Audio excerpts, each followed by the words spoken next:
A former accountant has told us how he was forced to live like a slave in a freezing shed in Nottinghamshire. Christopher Chapman says he became a victim of Stockholm Syndrome after his relationship broke down. Today, Julie Marsden and her new partner, Gary Cooper, have been jailed for what's known as coercive control. Detectives say they kept Chris in far worse conditions than their pet rabbits. Mr. Chapman's been speaking to our social affairs correspondent, Jeremy Ball. That's the inside. We did have a sort of a bed there. Rescued from a living nightmare, Chris sold his house at Mount Sorrel in Leicestershire to move in with the woman he fell in love with, but he ended up living here instead, in her damp, freezing shed. They control every bit of you. I was eating cold food like whole baked beans. The winter, it's unbearably cold because there's no heating.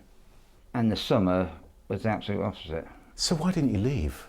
It was the fear of being on the streets. It was used against me. You know where you can go if you don't like it. Today, the couple who were controlling Chris were sentenced at Nottingham Crown Court. Julie Marsden admitted coercive control. Gary Cooper admitted encouraging her. It happened on this street in Kirkby in Ashfield, where Marsden controlled Chris's bank account and lived off his savings, then invited Cooper to move in. Chris says they humiliated him until he agreed to sleep outside. Christopher was kept in that shed for over a year, but fed so badly, the police say, that he lost 7 stone in weight.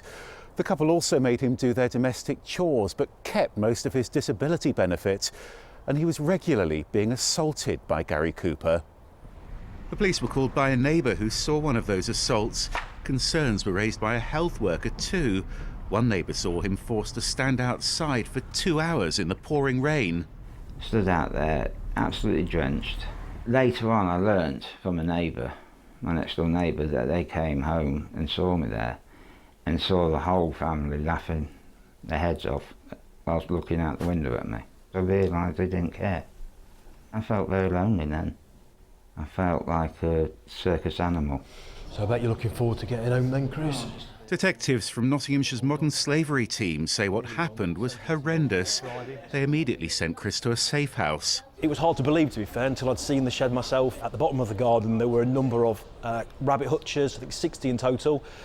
All the rabbits were looked after incredibly well, and then at the other end of the garden was Chris. Chris was living in appalling conditions compared to the rabbits, who were in clean hutches, very well maintained.